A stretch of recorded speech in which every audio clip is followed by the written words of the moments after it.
Masyado mo kasing pinapagod yung sarili mo. Hindi ba ang sabi ko naman sa'yo kahit simpleng buhay lang, masaya na ako. Basta ang importante, nagmamahalan tayo, magkasama tayo, masaya tayo.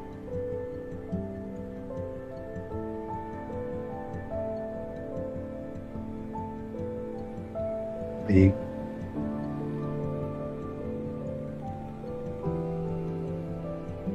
Ang hiling ko lang naman sa'yo, huwag mo kong sasaktan. Dahil mahal na mahal kita.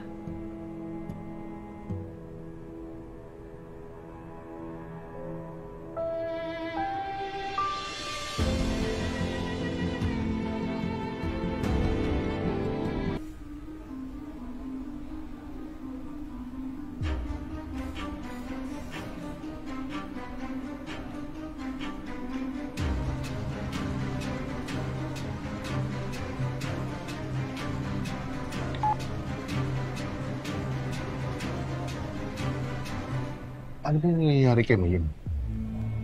Kasi kung hugnan niya ako, parang panahon na nasa Riles pa kami. Saka naalala niya nung bata pa kami. Baka naman tumataka talaga sa kanya. Nakaraan kayo ng pasyente. Hindi mo pa kinukwento sa akin yun eh. Sagutin mo na lang yung tanong ko. Ang sabi ng mga psychiatrists at mga nurses, pag nag-wear off yung meds niya, nagkakaroon siya ng lucid movements. Kung anong-anong alaala yung bumabalik sa kanya.